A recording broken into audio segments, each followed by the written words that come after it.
بسم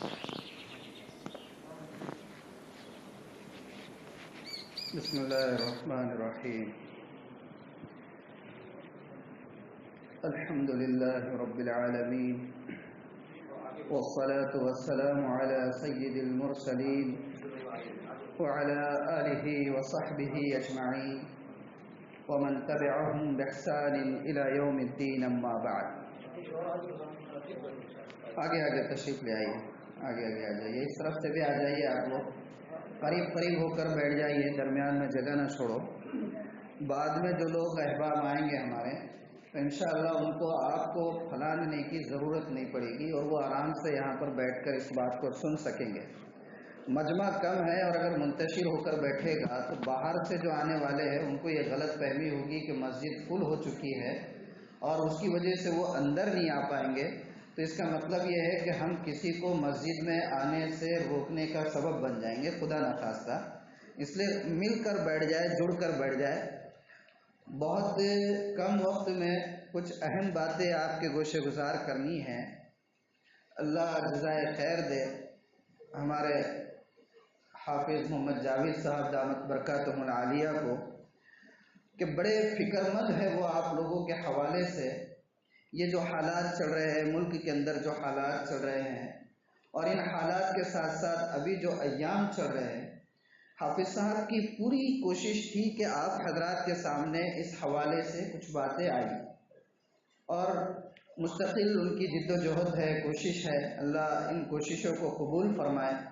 ابھی آپ کے درمیان ہمارے جمعیت علماء ضلع ناندیڑ کے خازن بھی موجود ہے، محترم ارشد صاحب یہاں تک تشریف لائے ہیں. اللہ ان کی بھی آمد کو قبول فرمائے.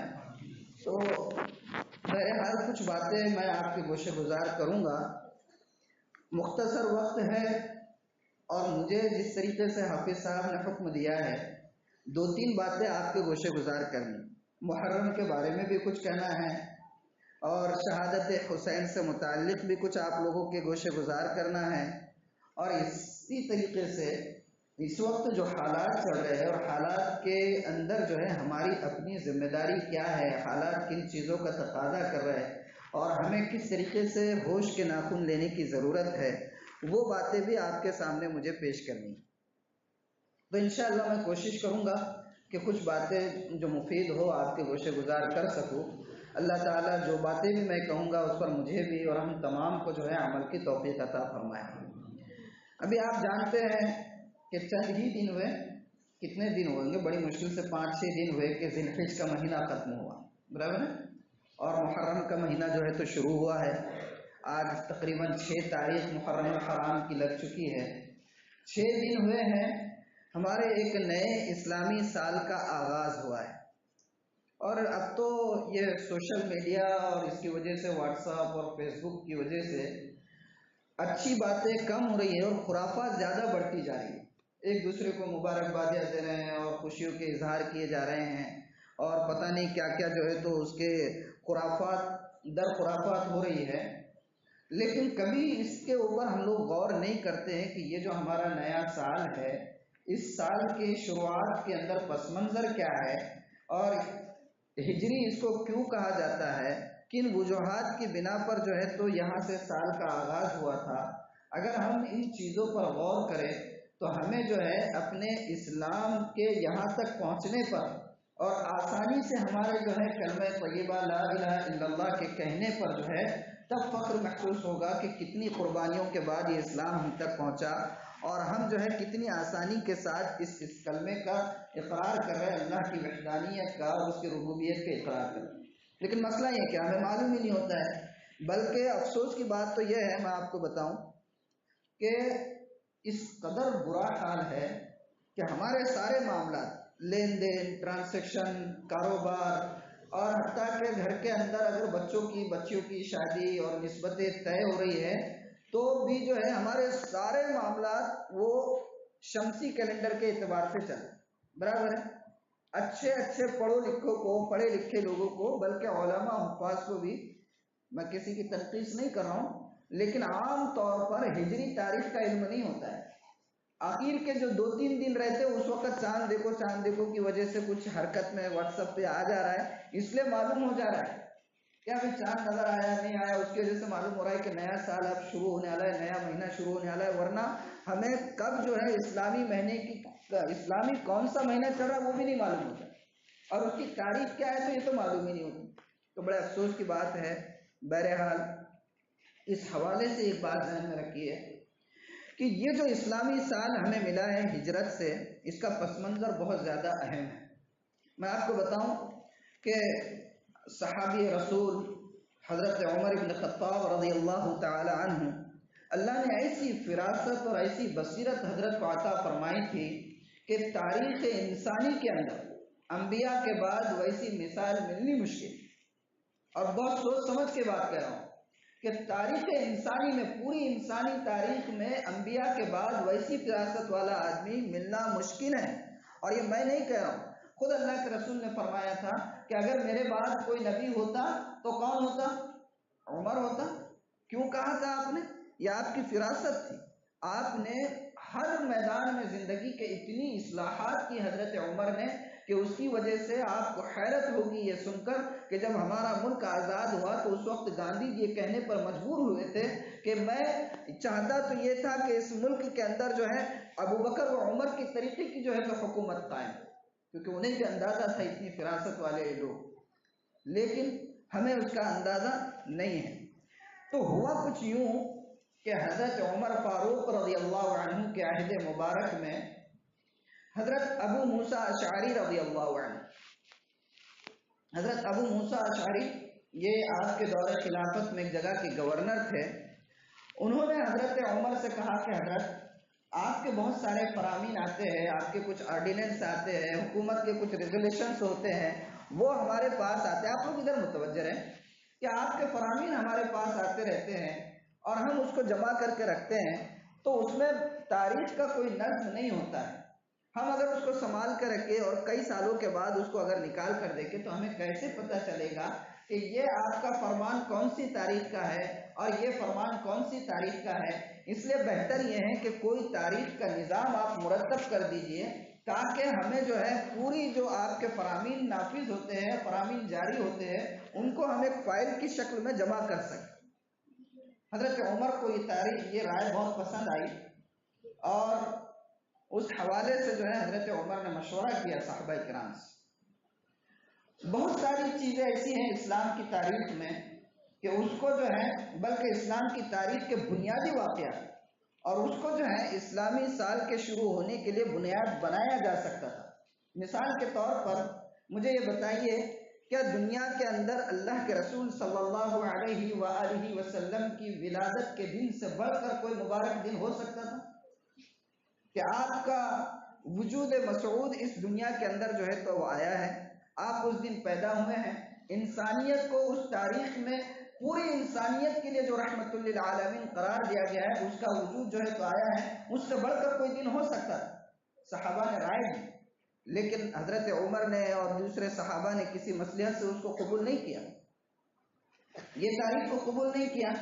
اسی طرح ایک رائے یہ آئی کہ بھئی ٹھیک ہے، اللہ کے رسول صلی اللہ علیہ وآلہ وسلم کی ولادت کے دن سے بڑھ کر کوئی دن نہیں ہو سکتا، لیکن اس سے بھی ایک اہم دن یہ ہے کہ جس دن اللہ کے رسول صلی اللہ علیہ وآلہ وسلم کو نبوت سے سرفراز کیا گیا، وہ دن انسانی تاریخ کا سب سے اہم دن ہے کہ اس دن بھٹکی ہوئی دنیا کو ہدایت نامہ جو ہے پوری انسانیت کے لیے، قیامت تک آنے والی انسانیت کے لیے ہدایت نامے کا آغاز ہوا ہے اقرا کی شکل میں۔ برابر ہے؟ یہ بھی رائے ہیں، کسی مصلحت سے اس کو بھی قبول نہیں کیا گیا۔ اور بھی بہت ساری رائے آئی ہے کہ اللہ کے رسول صلی اللہ علیہ وآلہ وسلم کے وفات کے دن کو یہ کیا جائے، لیکن صحابہ کرام نے اتفاق رائے سے ہمارے نئے سال کی شروعات کے لیے جس تاریخ کو اور جس واقعے کو، تاریخ کے جس واقعے کو منتخب کیا، وہ واقعہ تھا اللہ کے رسول صلی اللہ علیہ وآلہ وسلم کی ہجرت کے واقعے۔ کیوں؟ اللہ کے رسول صلی اللہ علیہ وآلہ وسلم اس دنیا میں تشریف لائے، اس واقعے سے نئے سال کا آغاز نہیں کیا جا رہا ہے۔ جب آپ کو نبوت سے سرفراز کیا گیا، اس واقعے سے اس سال کا آغاز نہیں کیا جا رہا ہے۔ جس تاریخ میں آپ اس دنیا سے رحلت فرما گئے، اس کا بھی جو ہے تو انتخاب نہیں کیا جا رہا ہے، انتخاب کیا گیا ہجرت کے اس واقعے سے، کیوں؟ یہ سمجھنے کی ضرورت ہے۔ ہجرت سے پہلے میرے اور آپ کے آقا محمد الرسول اللہ صلی اللہ علیہ وآلہ وسلم کی اور مکہ کے عہد کے اندر اور مکہ کے دور میں جتنے صحابہ اس وقت تک ہوئے تھے، ان کی جو زندگی تھی پوری قسم پرسی کی زندگی تھی، طرح طرح سے ستائے جاتے تھے، طرح طرح سے تکلیفیں دیے جاتی تھی، اس کے باوجود ان لوگوں نے برداشت کیا تاکہ مجبور ہو کر آپ کو ہجرت کرنا پڑا۔ اور ہجرت کا یہ واقعہ ہے کہ ہجرت کے بعد اللہ تعالیٰ نے آپ کے اور میرے آقا جناب محمد الرسول اللہ صلی اللہ علیہ وآلہ وسلم کی کوششوں کے اندر جو ہے ایک جان پیدا کری۔ ہجرت کے بعد اسلام کے اس تن کے اندر جان پیدا ہوئی، یہاں سے اسلام کے نشو و نما کا آغاز ہوا، یہاں سے اسلام کے شیوع اور پھیلنے کا موقع ملا۔ تو حضرت عمر نے جو ہے ہجرت کے اس واقعے کو نئے سال کے آغاز کے لیے منتخب کیا، تاکہ نوجوانوں کو اور آنے والی پوری انسانیت کو اس بات کا ہمیشہ ہر مرتبہ جب نیا سال آئے تو ان کو یہ محسوس ہو کہ ہمارا یہ سال ہجرت سے شروع ہو رہا ہے۔ اور ہجرت یہ وہ واقعہ ہے کہ اس سے پہلے میرے اور آپ کے آقا صدہا تکلیفوں کے اندر جو ہے آپ مبتلا تھے۔ آپ کو شعیب ابی طالب کے اندر کس طریقے سے محصور کیا گیا کہ آپ کو وہ واقعہ یاد نہیں؟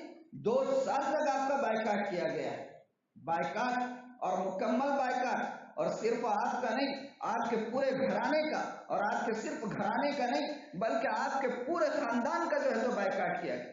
معمولی بات نہیں، کھانے پینے کی چیزیں تک پہنچ نہیں پاتی تھی اس گھاٹی کے اندر، کھانے پینے کی، یہاں تک نوبت آ گئی تھی کہ ایک صحابی، آپ نے فضائل اعمال میں بھی سنا ہوگا کہ پیشاب کر رہے، آواز آئی کھڑکھڑ کی، لگا کچھ سوکھی ہوئی چیز ہے، اس کو سکھا کے پیس کے کھا لیا جا رہا ہے۔ اس تکلیف کا تصور ہم کر سکتے ہیں؟ اتنی تکلیف، لیکن ہجرت ہوئی اور ہجرت کے بعد اسلام کا نشو و نما ہوا اور اس کو جو ہے تو پھلنے پھولنے کے موقع ملے۔ تو اس واقعے سے ہمارے اس نئے سال کا آغاز ہوتا ہے، ہمیں ہر وقت اس چیز کو ذہن میں رکھنا ہے۔ تو یہ عام طور پر ہم اس کا خیال نہیں رکھتے، محرم آتا ہے تو ہمارے ذہن میں جو ہے بس یہ ہوتا ہے کہ نیا سال ہے، اور وہ واٹس ایپ پہ اور فیس بک پہ اور ٹویٹر پہ پتہ نہیں کیسے کیسے میسیجز شروع ہو جاتے ہیں، مبارکبادیاں دے رہے ہیں، دعائیں دے رہے ہیں۔ کبھی اپنی تاریخ کے اوپر غور کرنا کہ ہم لوگوں کی اصل تاریخ کیا ہے، ورنہ پھر کرسچن لوگ جو نیو ایئر مناتے ہیں اور ہم لوگ منا رہے ہیں، کیا فرق رہ جائے؟ فرق رہے گا؟ تو یہ ایک چیز محرم کے حوالے سے ذہن میں رکھنا ہے کہ نیا سال ہمارا جو شروع ہو رہا ہے اس کا پس منظر کیا ہے، اور پوری تاریخ ہمیشہ ہمارے ذہن کے اندر آنی چاہیے کہ یہ ہمارے نئے سال کے آغاز کا ہے۔ بہرحال محرم ہے، محرم میں بہت سارے واقعات ہوئے ہیں، ایسا نہیں ہے۔ سیدنا حضرت حسین رضی اللہ عنہ کی جو شہادت ہوئی ہے، یہ واقعہ اس قدر یعنی کہ تاریخ کا مشہور ترین واقعہ ہے کہ جب محرم آتا ہے تو ہمارے ذہن میں حضرت حسین رضی اللہ عنہ کی شہادت کا واقعہ ہی آتا ہے۔ لیکن آپ کو بتاؤں کہ محرم کا جو مہینہ ہے یہ وہ مہینہ ہے جس کو اللہ تعالیٰ نے پہلے ہی دن سے، جب اللہ نے دنوں کی تعداد مقرر کی، اسی وقت سے اللہ تعالیٰ نے اس مہینے کو محرم قرار دیا ہے۔ مطلب محرم کا مطلب ہی یہ کہ حرمت والا ہے، اور عرب لوگ اس کو کیا کہا کرتے تھے؟ محرم الحرام، مطلب یہ کہ اتنا حرمت والا ہے کہ اس کے اندر وہ لوگ کہ جو انتہائی درجے کی جہالت پر پہنچے ہوئے تھے، انتہائی درجے کی جو ہے سارے جو غلط حرکتیں ہو سکتی ان کے معاشرے میں موجود تھی، لیکن وہ لوگ بھی اس مہینے کے اندر خون و خرابہ، قتل و غارت گری، لوٹ مار اور ڈکیتی، یہ ساری چیزوں کو وہ لوگ حرام قرار دیتے تھے۔ عرب جاہلیت کے اندر بھی 4 مہینے نا، کتنے مہینے ہیں حرمت والے، جو اسلام کی تاریخ سے پہلے ہی سے اللہ تعالیٰ نے جن کو احترام والے قرار دیا ہے وہ 4 مہینے ہیں۔ کون کون سے؟ 3 مہینے تو کنٹینیو آتے ہیں اور 1 مہینہ الگ آتا ہے، ذی القعدہ، ذی الحجہ اور محرم، یہ 3 مہینے کنٹینیو ہیں، اور ایک رجب کا مہینہ ہوتا ہے چوتھا۔ یہ 4 مہینے ایسے ہیں جس کو زمانے جاہلیت میں بھی لوگ جو ہے بالکل احترام والا مانتے تھے۔ تو محرم کا جو احترام والا معاملہ ہے اور اس کی جو حرمت ہے وہ بہت پہلے سے ہے، اور اس مہینے کے اندر خاص طور پر جو عاشورے کا دن آتا ہے اس کی فضیلت بہت زیادہ آئی ہے. میں وہ پوری، کیونکہ مجھے اصل میں دوسرے موضوع پر بھی بات کرنا ہے، لیکن چونکہ مجھے حافظ صاحب نے اس حوالے سے بھی کچھ آپ کے گوشے گزار کرنے کے لیے کہا ہے، اس لیے میں مختصراً اس کے حوالے سے بتا دوں کہ محرم کے اندر دو باتوں کا خاص طور پر ہم کو حکم دیا گیا. کتنی باتوں کا؟ دو باتوں کا خاص طور پر حکم دیا گیا. پہلا ہے یوم عاشورہ کا روزہ، اور وہ روزہ اس کی بہت فضیلت ہے. میں مختصر یہ بتا دوں کہ اللہ کے رسول صلی اللہ علیہ وآلہ وسلم نے فرمایا کہ جو محرم کے عاشورے کا روزہ رکھے گا، اللہ تعالیٰ اس کے اگلے 1 سال کے گناہ معاف کر دے. 1 سال کے گناہ معاف ہو رہے ہیں، لیکن تھوڑا سا جو ہے اس پر غور کرو. اللہ کے رسول صلی اللہ علیہ وآلہ وسلم کے الفاظ مبارک پر آپ نے کہا کہ اگلے 1 سال کے گناہ معاف ہوتے ہیں. تو کیا مطلب ہوا کہ جس نے اگر محرم کے 10ویں تاریخ کا روزہ رکھ لیا تو مطلب یہ ہے کہ 1 سال تو پرماننٹ مل گئے اس کو. برابر ہے؟ اللہ کے رسول صلی اللہ علیہ وآلہ وسلم کے الفاظ میں کچھ ہو سکتا ہے، لیکن بہرحال اس کو فرض نہیں سمجھ لینا. روزہ رکھ لیے 10 تاریخ کو اور بعد میں خدا نہ کرے کسی مصلحت سے انتقال ہو جائے، تو ایسا نہیں. مولانا نے آ کے بیان کر کے چلے گئے تھے، مگر اس بات پر یقین رکھنا چاہیے کہ اللہ کے رسول نے فرمایا ہے تو انشاءاللہ 1 سال کی مہلت اللہ تعالیٰ نیک اعمال کرنے کی اس کو مزید مرحمت فرمائے گا. لیکن صرف 10 تاریخ کا نہیں رکھنا ہے. یاد رہے یہ جو روزہ ہے، اس روزے کا معمول جو ہے مدینے کے اندر یہودیوں کے اندر پہلے سے تھا، اس لیے کہ 10 تاریخ وہ ہے جس کے اندر پوری تاریخ کے بہت اہم ترین واقعات ہوئے. بہت اہم ترین.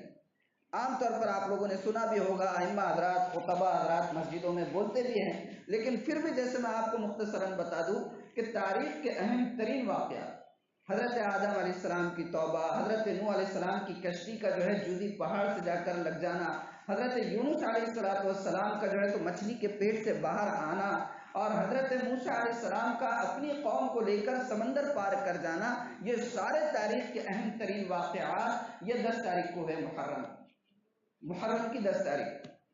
اور اللہ کے رسول جب ہجرت فرما کر مدینہ تشریف لائے تو آپ نے دیکھا کہ وہاں پر یہودی 10 تاریخ کا روزہ رکھا کرتے تھے.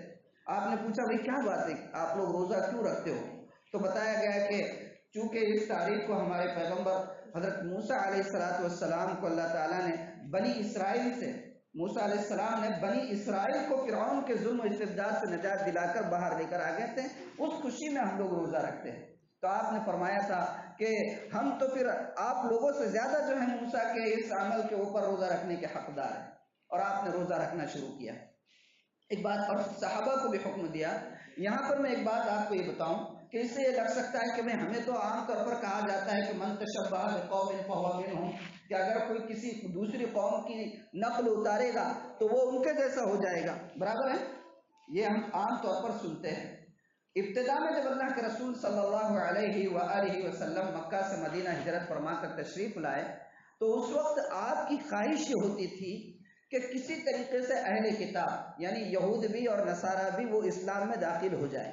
اس لیے آپ اس رغبت میں کیا کرتے تھے کہ ان کے وہ طریقے اور وہ اعمال جو جائز حد کے اندر ہے، جو شریعت کے مخالف نہیں ہیں، دین فطرت اسلام کے مخالف نہیں ہیں، آپ ان کو کیا بھی کرتے تھے، ان کو کرنے کا حکم بھی دیا کرتے تھے.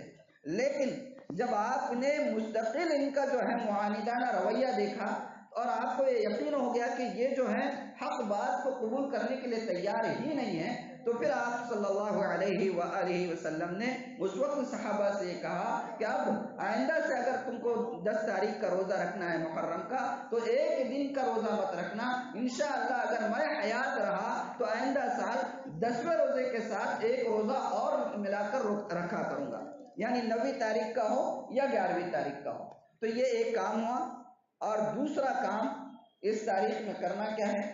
وہ ہے اللہ کے رسول صلی اللہ علیہ وآلہ وسلم کا ارشاد ہے کہ یوم عاشورہ کو یعنی محرم کی 10ویں تاریخ کو اپنی حیثیت کے اعتبار سے جتنی اپنی حیثیت اور گنجائش ہے اس کے لیے قرض نہیں لینا ہے، اس کے لیے کہیں سے مانگ کر نہیں لانا ہے. اگر اپنی گنجائش ہے، اپنی حیثیت ہے تو اپنے گھر والوں کو اس دن اچھے سے اچھا کھلانے کی کوشش کرنا. اس دن آپ جتنا اپنے گھر والوں کو اچھے سے اچھا کھلائیں گے اللہ تعالیٰ اس کا اثر سال بھر آپ کو دکھائے، سال بھر دکھائے.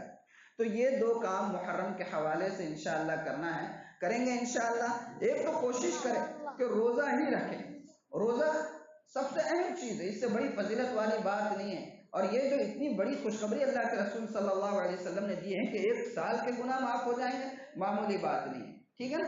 تو روزہ رکھنے کی کوشش کریں، لیکن اگر روزہ نہیں رکھ سکے کسی وجہ سے تو کوشش یہ کرے کہ اس دن گھر کے اندر بچوں کو، بیوی بچوں کو، اپنے ماتحتوں کو اچھی سے اچھی نعمت کھلانے کی کوشش کریں انشاءاللہ۔ دوسری بات، یہ ایک چیز ہو گئی محرم کے حوالے سے۔ عام طور پر محرم آتے ہی حضرت امام حضرت حسین رضی اللہ عنہ کا واقعہ جو ہے لوگوں کے ذہن میں آ جاتا ہے۔ بہت تاریخ کا انتہائی دردناک واقعہ ہے، اس سے انکار نہیں کیا جاتا ہے۔ اللہ کے رسول صلی اللہ علیہ وآلہ وسلم کی جگر گوشہ حضرت فاطمہ الزہرا رضی اللہ عنہ کے لفظ جگر حضرت حسین کی جو تاریخ کے اندر جو نمایاں رول رہا ہے اسلام کی بقا کے لیے اور حق بات کے لیے اور ظالموں کے استبداد سے مذہب اسلام کو بچانے کے لیے، اس کی مثال ملنی مشکل۔ اور ان کا مقام کیا تھا؟ اللہ کے رسول صلی اللہ علیہ وآلہ وسلم کو حضرت حسین سے اور حضرت حسن سے کتنی محبت تھی، اس کا اندازہ ہم لوگ نہیں کر سکتے۔ میں خانہ خدا میں بیٹھ کر یہ بات کہہ سکتا ہوں کہ میرے اور آپ کے آقا محمد الرسول اللہ صلی اللہ علیہ وآلہ وسلم کو حضرت حسن اور حسین سے اس قدر محبت تھی کہ شاید دنیا میں کسی والدین کو اپنی اولاد سے بھی نہیں ہو، اولاد سے بھی نہیں ہو۔ اس کا اندازہ آپ اس سے لگائیے کہ میرے اور آپ کے آقا منبر پر کھڑے ہو کر جو ہے جمعہ کا خطبہ دے رہے ہیں۔ کون؟ جمعہ کے خطبے کی اہمیت کتنی ہے کہ اگر اس دوران نبی کریم صلی اللہ علیہ وآلہ وسلم کا نام مبارک بھی آ جائے تو درود شریف زبان سے نہیں پڑھنی ہے۔ مسئلہ ہے نا کہ زبان سے نہیں پڑھنی ہے، آپ کو پڑھنی ہے، آپ دل میں پڑھیے۔ اس قدر اہمیت جمعہ کے خطبے کی ہے۔ اور خطبہ کون دے رہے ہیں؟ میرے اور آپ کے آقا وقت کے پیغمبر، وہ خطبہ دے رہے ہیں۔ اور آپ دیکھتے ہیں کہ سامنے سے چھوٹے چھوٹے جو 2 نواسے آپ کے حسن اور حسین آ رہے ہیں۔ آپ خطبہ دیتے دیتے جو ہے اتر گئے ممبر پر سے اتر گیا، اور آپ خود جا کر جو ہے حضرت حسن اور حسین کو جو ہے وہ اپنے گود میں آپ اٹھا کر لے کر آتے ہیں، اور آنے کے بعد آپ ممبر پر جب دوبارہ چڑھتے ہیں تو آپ اس وقت یہ فرماتے ہیں کہ لقد صدق اللہ، کہ آپ یہ کہتے ہیں کہ دیکھو اللہ نے بالکل صحیح کہا کہ انما اموالکم و اولادکم فتنہ، کہ تمہارے مال اور تمہاری اولاد تمہارے لیے آزمائش کا ذریعہ ہے۔ یعنی اس قدر محبت کہ آپ جمعہ کا خطبہ درمیان سے چھوڑ کر جو ہے تو ان کے لیے جا رہے ہیں۔ آپ نماز پڑھ رہے ہیں اور سجدے میں حضرت ابو ہریرہ فرماتے کہ سجدے میں آپ گئے ہوئے ہیں، اور اکثر ایسا ہوتا کہ آپ نماز پڑھ رہے ہیں سجدے میں گئے ہوئے ہیں تو حضرت حسن ہو یا حضرت حسین ہو، چھوٹے چھوٹے یہ بچے تھے اس وقت، آپ کے پیٹھ پر سوار ہو جاتے، اور آپ اس وقت تک سجدے سے سر نہیں اٹھاتے جب تک کہ یہ پیٹھ پہ سے اتر نہیں جاتے۔ اتنی محبت ہم تصور کر سکتے ہیں ان ساری چیزوں کا؟ آج اگر ہم نماز پڑھ رہے گھر میں اور بچہ سامنے آ گیا تو ہم کچھ تو اس وقت تو نہیں بولتے، اگر بہت زیادہ خشوع رہا تو بچے کو زور سے ڈھکیل دیے، اور اس سے بھی زیادہ خشوع ہوا تو نماز پڑھنے کے بعد جو ہے تو بیچاری کا پورا جنازہ نکالی، سمجھتا نہیں تیرے وہ کم وقت میں نماز پڑھ رہا ہوں، مجھے سامنے سے آ رہا، دیکھ رہی ہے، کچھ بول رہی ہے، تماشا کر دیتے کھڑے، کرتے ہیں نہیں کرتے؟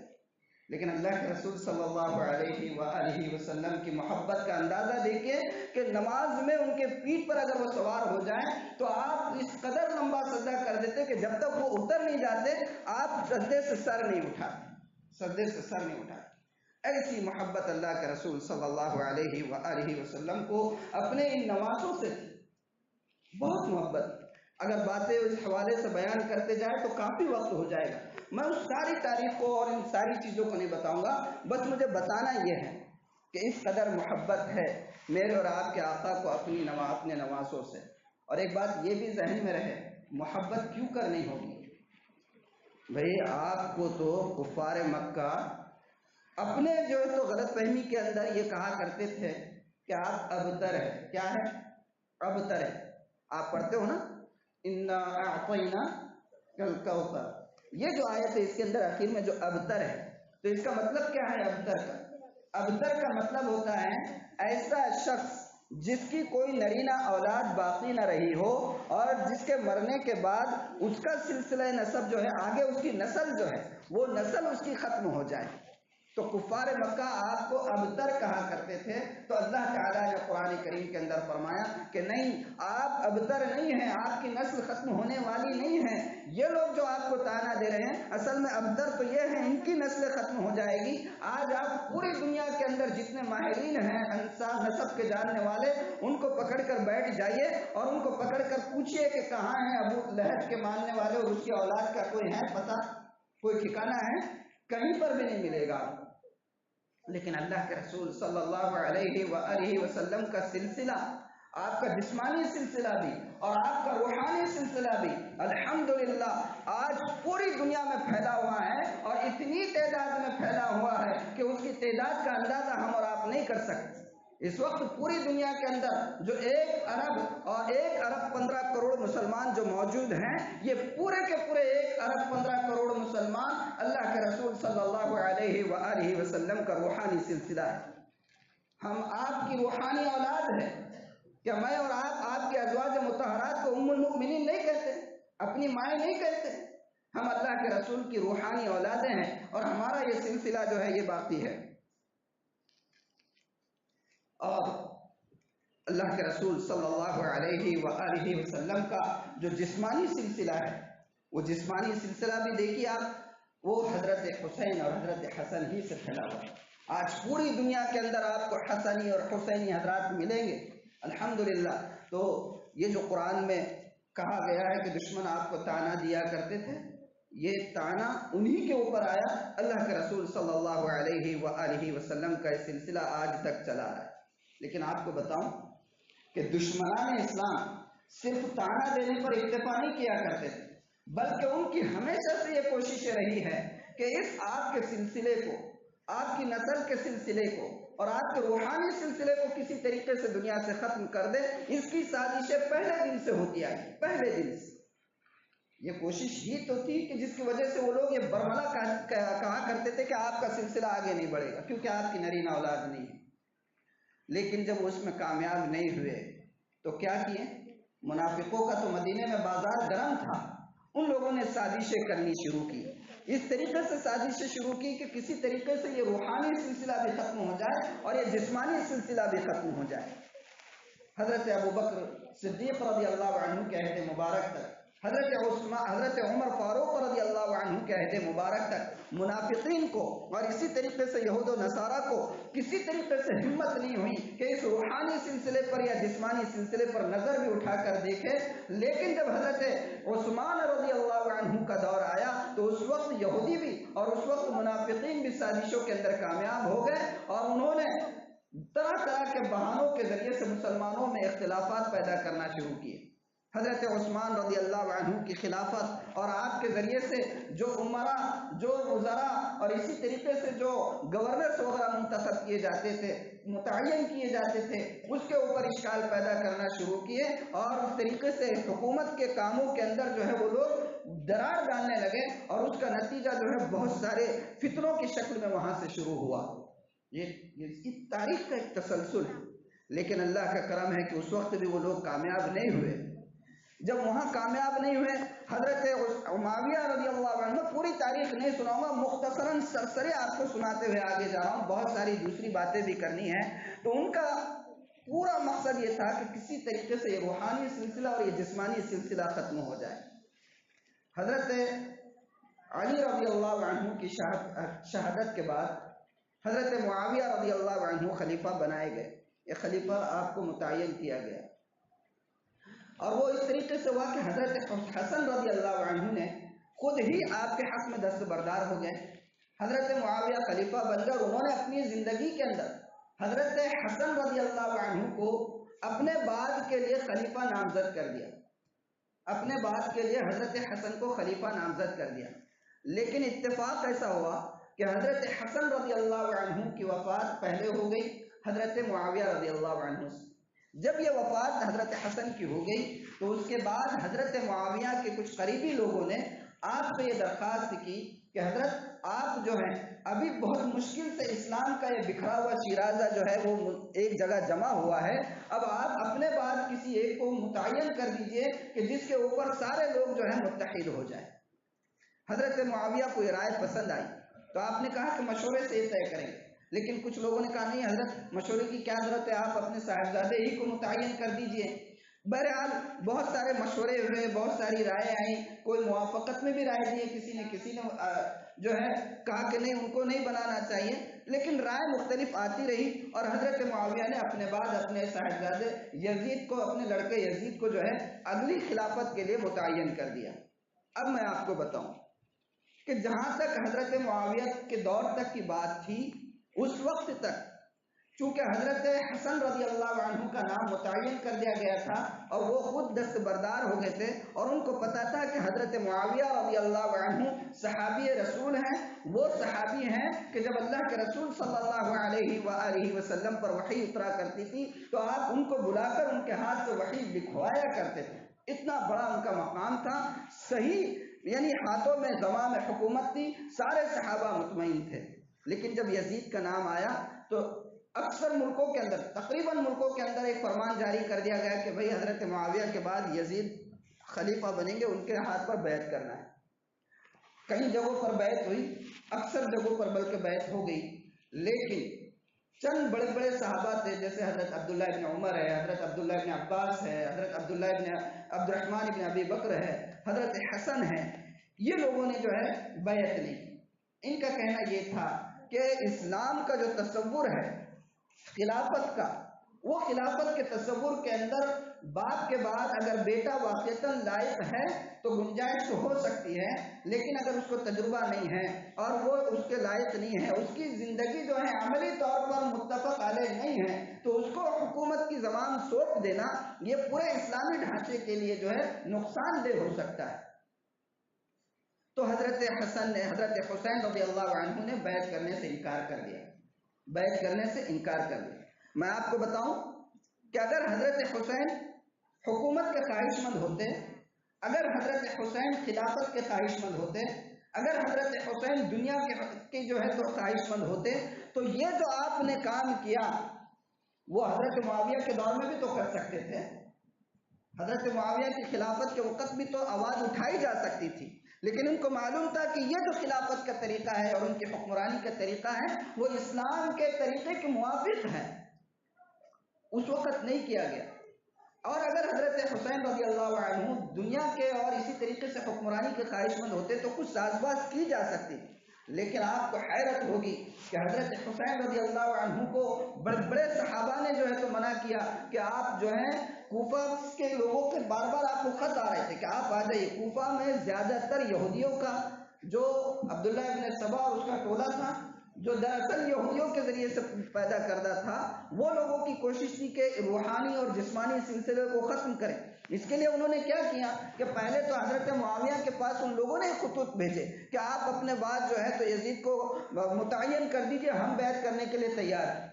جب وہاں سے متعین ہو گیا تو حضرت حسین کو الگ سے خط لکھے، اور آپ کو حیرت ہوگی کہ آج کے دور میں بھی شاید اتنے خطوط نہیں لکھے جائیں گے۔ کوفہ سے حضرت حسین کے نام 12,000 خطوط آئے، 12,000 خطوط۔ حضرت شاہ عبدالعزیز محدث دہلوی، بہت بڑے محدث ہمارے اس ملک کے گزرے ہیں، انہوں نے لکھا ہے اس بات کو کہ 12,000 خط حضرت حسین کے نام کوفہ سے آئے تھے کہ آپ آئیے، ہم لوگ تیار ہیں، میدان پورا ہموار ہے، ہم کسی جو ہے فاسق کے ہاتھ پہ بیعت کرنے کے لیے تیار نہیں ہیں، یہ آپ کے لیے ہے کہ منصب جو ہے تو زیادہ بہتر ہے، آپ آ جائیں ہم لوگ بیعت کریں۔ لیکن حضرت حسین گئے نہیں، 12,000 خطوط کے باوجود آپ نے اپنے چچاداد بھائی حضرت مسلم ابن عقیل کو پہلے بھیجا کہ آپ جا کر پہلے جائزہ لو کیا ہے وہاں پر سچویشن۔ حضرت مسلم ابن عقیل وہاں گئے، تو وہاں جب گئے تو ان کوفیوں نے حضرت مسلم ابن عقیل کا بہت والہانہ استقبال کیا، بہت والہانہ، جیسے خطوط تھے اسی طریقے سے استقبال کیا گیا۔ لیکن اس کے بعد ابن زیاد جو وہاں کا گورنر منتخب ہوا نیا، اس نے آتے ہی اس طریقے سے ان لوگوں کو مسجد میں جمع کر کے بیان کیا اور ایک کیا کہیں گے کہ سی ایم کا جو آرڈیننس ہوتا ہے اس طریقے کی بات کیا کہ اگر تم لوگ سرکشی کرو گے تو ایک ایک کا سر میں اڑا کر رہوں گا۔ یہ جملہ تھا، یہ جتنے 12,000 خطوط لکھنے والے تھے یہ سب کے سب بادل کی طرح چھٹ گئے۔ حضرت مسلم ابن عقیل کو شہید کر دیا گیا اور اس کی خبر آپ کو پہنچ گئی حضرت حسین، حضرت حسین نے اس وقت بھی جو ہے کسی حد تک یہ سوچا کہ واپس چلے جانا چاہیے، کوفہ سے دھوکا ہوا، لیکن حضرت مسلم بن عقیل کے جو رشتہ دار تھے، ان کی جو اولاد تھی، انہوں نے کہا کہ نہیں، ہمارے ابو جان کا بھی بدلہ لینا ہے اور حق کا بھی جو ہے تو ہم کو بول بالا کرنا ہے، اور اس کی وجہ سے حضرت حسین آگے نکلے۔ ایک لمبی تاریخ ہے، میں آپ کے دلوں کو نہیں دکھاؤں گا، میں آپ کو یہ بتا دوں کہ حضرت حسین اگر چاہتے تو یزید کے ساتھ معاہدہ کر سکتے تھے۔ آپ کو یہ بتا دوں کہ حضرت معاویہ نے اپنے عہد خلافت میں حضرت حسن اور حضرت حسین اور دوسرے بڑے بڑے صحابہ کے نام ہزاروں درہم کا جو ہے تو وظیفہ مقرر کیا ہوا، ہزاروں درہم، خاموشی کے ساتھ وہ وظیفہ لیتے، بلکہ وظیفہ بڑھ بھی جاتا اور کچھ چیزیں طے ہوتی، لیکن آپ نے قبول نہیں کیا، محض اس وجہ سے کہ یہ ریت اگر چل گئی، یہ روایت اگر چل گئی تو آنے والے پورے سالوں کے لیے ایک مسئلہ پیدا ہو جائے گا۔ بہرحال آپ کی شہادت ہوئی اور بہت دل دکھانے والا واقعہ، تاریخ میں ویسا واقعہ نہیں ہے، وہ پیش آ کر رہا۔ کیوں آیا؟ اب اس ساری باتوں کو چھوڑ دو، کیوں آیا یہ بتائیے۔ وجہ یہی ہے کہ یزید جو ہے حضرت حسین کا حق غصب نہیں کر رہا تھا، یزید حضرت حسین کا حق غصب نہیں کر رہا تھا، وہ بلکہ پوری امت مسلمہ کا حق غصب کر رہا تھا، اور حضرت حسین نے اس کے خلاف آواز اٹھائی، حضرت حسین نے اس کے خلاف خاموش بیٹھنا گوارا نہیں کیا۔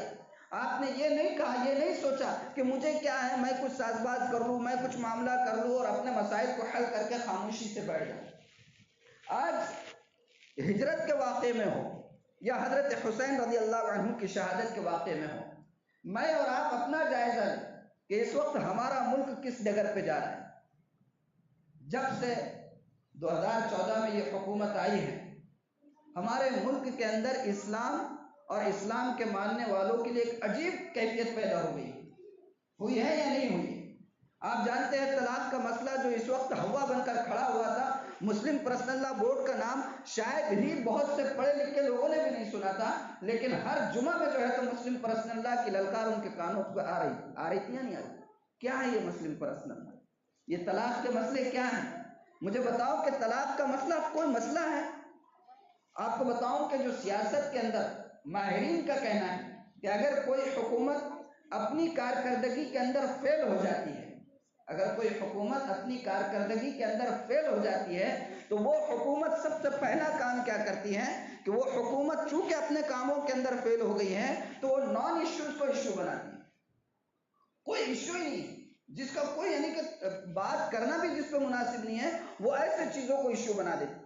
طلاق کا مسئلہ اگر پورے ملک کے اندر مسلمانوں کے علاوہ ادر کمیونٹیز جتنی ہیں، اگر ان ساری کمیونٹیز کا اور مسلمانوں کا اگر تجزیہ کیا جائے تو ماہرین کا کہنا یہ ہے کہ مسلمانوں کے اندر طلاق کا ریشو 1% بھی نہیں، 1% بھی مسلمانوں کے اندر طلاق کا تناسب نہیں ہے دوسری قوموں کے مقابلے میں، لیکن اس کو میڈیا کے اندر اس طریقے سے ہوا بنا کر کھڑا کیا گیا، ایسا محسوس ہو رہا تھا کہ اس وقت شاید اگر یہ طلاق کے مسئلے کو حل نہیں کیا گیا تو شاید ہر مسلم محلے سے ایک عورت کا جنازہ نکل جائے گا۔ میڈیا میں تو ایسی پیش کیا گیا نا، ایسا محسوس ہو رہا تھا کہ کتنی قیامت آ جائے گی، اور اگر یہ مسئلے کو حل نہیں کیا گیا تو پتہ نہیں عورتوں پر کتنا بڑا ظلم ہوگا، عورتیں مظلوم ہیں، مجبور ہیں۔ پورے محلے کا جائزہ مت لیجیے، یہاں جتنے بیٹھے ہوئے ہیں ہر ایک اپنے اپنے گھر کا جائزہ لے لے، اپنے ابو جان، دادا جان اور دادا جان کے ابو جان، یہ تینوں کی زندگی میں دیکھ لے کہ اپنے اپنے گھر میں کتنے طلاق ہوئے۔ شاید ہی کوئی ایک بیٹا ہوگا جو کہے گا کہ ہاں میرے گھر میں طلاق ہوئی تھی، ہوئی ہے طلاق، لیکن حکومت نے اس کو کیسے بنا کر پیش کیا، اور ہم اور آپ کس کا کردار ادا کر رہے ہیں؟ یہ ساری چیزیں ہم دیکھ رہے ہیں اور اس کے باوجود ہم خاموش ہیں۔ ہم یہ سمجھ رہے ہیں کہ ہمارے گھر تک بات نہیں آئی، طلاق کا مسئلہ آیا، اس کے بعد بھئی دستوری ملک میں رہ رہے ہیں، ہم ایک جمہوری ملک کے اندر رہ رہے ہیں، اس ملک کے اندر ہر شہری کو یکساں حقوق حاصل ہے، دستور کی منہ سے حاصل ہے۔ ہم کیا کھائیں گے، کیا پیئیں گے، کیسے رہیں گے، کیسے اٹھیں گے، کیسے بیٹھیں گے، یہ دستور نے ہر ایک کو حق حاصل دیا ہے۔ ٹھیک ہے، گائے کو آپ بہت محترم مانتے ہیں، آپ کے لیے بھگوان کا درجہ ہے، اس کے اوپر پابندی تھی، پورے ملک نے اس کو تسلیم کیا تھا، لیکن آپ ایک آرڈیننس، چونکہ آپ حکومت میں ہیں تو یہ لے کر آ جاتے کہ گو ونش کے اوپر بھی پابندی ہے، اب اس کی نسل کو بھی آپ بھگوان بنا دیا اور سارے مسلمانوں کے، مسلمان ہی نہیں دوسرے بھی کھاتے، مسلمان تو بدنام ہے، مسلمانوں سے زیادہ دوسرے کھاتے ہیں، تو بہرحال اس پر بھی پابندی لگ گئی۔ تو یہ کتنے مسائل ہیں، اور اس کے باوجود آپ اپنے اپنے گریبان میں جھانک کر دیکھیں کہ مسائل کا ایک انبار ہے، حکومت کی طرف سے مسلم دشمنی کے ایک کے پیچھے ایک جو ہے آرڈیننس آ رہے ہیں، ماب لنچنگ کے نام پر جو ہے سینکڑوں نوجوان مسلم قتل کر دیے گئے، اور میں اور آپ جو ہے بیٹھ کر کس کا کردار ادا کر رہے ہیں؟ کیا حسینی کردار ہے یہ؟ حضرت حسین بھی تو خاموش بیٹھ سکتے تھے، آپ بھی تو کوئی معاہدہ کر لیتے تھے، آپ بھی تو کوئی وظیفے کے اوپر جو ہے خوش ہو کر بیٹھ سکتے تھے، لیکن آپ نہیں بیٹھے، اور ہم اور آپ کیا کر رہے ہیں؟ کیا کر رہے ہیں؟ تو ہو سکتا ہے آپ کے ذہن میں یہ آئے گا کہ مولانا اتنا آپ جو بول رہے ہیں ہم کیا کر رہے ہیں، ہم کیا کر رہے ہیں، تو ہمارے ہاتھ میں کیا ہے؟ سوال تو آپ کر سکتے ہو، واجب بات ہے نا، آپ یہ سوال مجھ سے کر سکتے ہو کہ ہمارے ہاتھ میں کیا ہے، ہم کیا کریں گے؟ تو میں آپ کو بتاؤں کہ میں اور آپ جس ملک کے اندر رہتے ہیں، یہ اللہ کا شکر ہے کہ ہم ایک جمہوری ملک کے اندر رہتے ہیں، اور جمہوری ملک کے اندر ہر شہری کے ہاتھ میں اتنا بڑا پاور ہوتا ہے کہ اس پاور کا اندازہ آپ نہیں کر سکتے۔ یہ بات تو یقینی ہے کہ ہم قانون سازی یہاں کے ملک کی نہیں کر سکتے۔ کر سکتے ہیں؟ آپ کوئی دستور بدل سکتے ہیں؟ آپ کوئی قانون بنا سکتے ہیں یہاں پر؟ نہیں بنا سکتے۔ آپ یہاں پر ایڈمنسٹریشن میں کچھ کام کر سکتے ہیں؟ نہیں کر سکتے ہیں، برابر نہیں کر سکتے، لیکن آپ کے ہاتھ میں وہ پاور ہے کہ جو لوگ قانون سازی کرتے ہیں، جو لوگ ایڈمنسٹریشن میں کام کرتے ہیں، آپ ان کو چن سکتے ہو، آپ ان کو نیچے جو ہے تو اتار کر باہر پھینک سکتے ہو۔ یہ تو پاور ہے نا اپنے ہاتھ میں، ہے یا نہیں ہے؟ پھر یہ سوال کرنا کہ یہ موب لنچنگ کے واقعات ہو رہے ہیں، یہ جو طلاق کا مسئلہ ہو رہا ہے، یہ جو شریعت میں مداخلت ہو رہی ہے، اور یہ جو کہا جا رہا ہے کہ تعدد ازدواج کے مسئلے کو بھی ہم لیں گے، یہ جو کہا جا رہا ہے کہ وراثت کے مسئلے کو بھی ہم لیں گے، اور جو ہے آپ یہ نہیں کھا سکتے، آپ وہ نہیں کر سکتے، اذان کے مسئلے کو اٹھایا جا رہا ہے، کتنے مسائل، اور ہم یہ کہیں کہ ہمارے ہاتھ میں کیا ہے؟ تو اس کا مطلب یہ ہے کہ ہم اپنے بنیادی حقوق سے واقف ہی نہیں، تبھی تو یہ سوال ہے۔ ہم ایک جمہوری ملک میں رہ رہے ہیں، یہ بات کان کھول کر سنیے کہ ہم ایک جمہوری ملک کے اندر رہ رہے ہیں، اور جمہوری ملک کے اندر ووٹ کی شکل میں جو سرمایہ ہمارے پاس ہے، وہ سرمایہ کروڑوں روپے سے زیادہ قیمتی ہے۔ اگر آپ کروڑ پتی ہیں، اگر آپ کے پاس مال و دولت کے انبار لگے ہوئے ہیں، تو اس مال و دولت کے انبار سے فائدہ صرف آپ کی ذات کو ہے، لیکن جو ووٹ آپ کے ہاتھ میں ہے، اس کی افادیت پوری قوم سے وابستہ ہے یا نہیں؟ اگر آپ کا ایک ووٹ غلط پڑ گیا اور ایسے لوگ آ گئے جو ابھی اس وقت ہے، تو اس کا نقصان تو پوری قوم کو دینا پڑے گا، نقصان اٹھانا پڑے گا کہ نہیں اٹھانا پڑے گا؟ تو ہمارا یہ کہنا کہ ہم کیا کر سکتے ہیں بالکل غلط ہے، لیکن مسئلہ کیا ہے؟ مسئلہ کیا ہے؟ جب پاور بھی ہاتھ میں ہے، دستوری قانون بھی ہم کو حق بھی حاصل ہے، اور جمہوری ملک میں بھی رہ رہے ہیں، پھر نتیجہ خاطر خواہ کیوں نہیں آ رہا ہے؟ کیوں نہیں آ رہا ہے؟ اس پر ہمیں غور کرنے کی ضرورت ہے، اس پر ہمیں غور کرنے کی ضرورت ہے۔ اگلا جو سال ہے 2019 کا جو سال ہے، یہ ہمارے ملک کے اندر انتخابات کا سال ہے۔ کیا سال ہے؟ الیکشنز ہونے والے، اور کون سے الیکشن ہونے والے؟ پارلیمانی الیکشن ہونے والے نا، لوک سبھا کے وہ الیکشن ہونے والے ہیں، اور ظاہر سی بات ہے کہ الیکشن کی جو سیاست رہتی ہے، جو ہے، میں اس پہ بحث نہیں کروں گا، اور کس پارٹی کو ووٹ دینا ہے کس کو نہیں دینا ہے وہ بھی ہم نہیں کہیں گے، لیکن ہم آپ سے ایک درخواست ضرور کریں گے۔